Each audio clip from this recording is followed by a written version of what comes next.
over 300 people that have been on the list to attend, and we have a waiting list as well. So I want to thank you very much indeed for coming. And on behalf of the Irish Nurses Organisation, the President, the General Secretary, particularly the Executive Council, and the staff and the Industrial Relations Officers, really welcome you here today. We really appreciate you coming. And this is the first dedicated National Clinical Nurse and Midwife Day. And this is your day, and we're very focused that it's your day, and we absolutely intend to listen and explore how we can best support you in the key role that you play, not only in delivering the services, but the care that you deliver and the influence that you have on delivering care in the service for patients going forward. So the day, very quickly, is structured. In the morning we have the formal presentations, and we're looking at outlining the current policy and, of course, the strategic direction.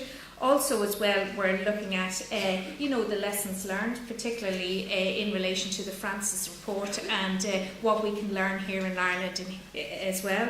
And also, we're going to look at the legal and regulatory framework in which you work in and the implications that it has for you and your practice going forward.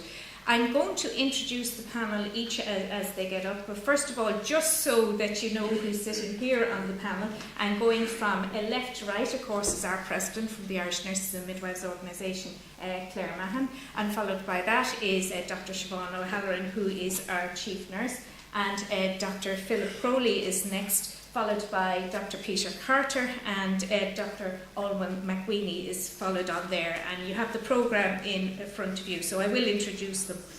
And just to say, in relation to their presentations are in your packs, and they're available in your packs. Also to say that we have an evaluation form in your packs as well, and we'd really appreciate the evaluation as you go through the day. And at the end of the day, if you just leave it on the table at the end, or we can collect them off your seats. But it's really helpful for going forward, for structuring the day. The other important issue in your pack is that you also have a certificate which identifies your continuous education units from the Nursing and Midwifery Board in Ireland.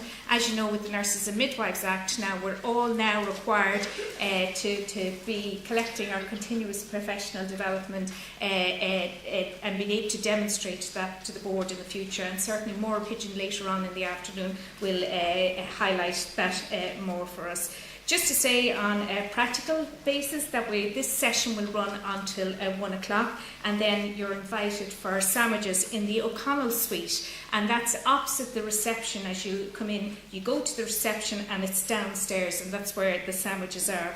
And of course, I have to absolutely note, and I know the President will too, that is the European Perioperative Nurses Day today, so congratulations and best wishes for the celebration, and that they are having a cake cutting ceremony at 1 o'clock. So those of you who wish to stay for it, you're most welcome, but of course those who are going to lunch are welcome to go to lunch too. And there is a panel session in the afternoon. We're not taking questions in the morning, but in the afternoon there will be an opportunity to engage and speak to the panel. And this also will be followed by Liam Doran, our General Secretary, who will map out and talk to you about the strategic next steps in relation to where we go from here. And just to say as well, you've noticed the exits. I feel like they are just air stewardess now. And as well as that, just to say, people could turn off their mobile phones. And then it now just leaves me then to start proceedings and introduce you to our President and your President, Claire Mahon. And as you know, Claire has been a tremendous leader within the organisation, and she has she's a registered general nurse, and also one of her substantive last positions before she became President was she was a clinical nurse manager and surgical theatre nursing support services, but most recently in trauma services. She's absolutely passionate about clinical nurse and midwife managers and the role, and she absolutely very much understands what people do and what people are. As I said, she's qualified as a registered general nurse. She has a higher education in professional issues, and she also undertook her degree in 2004. And as a President, as I said, she is absolutely passionate about your role, and she absolutely represents you tremendously, not only regionally, nationally, but internationally as well. So I'll hand over to Claire, and thank you.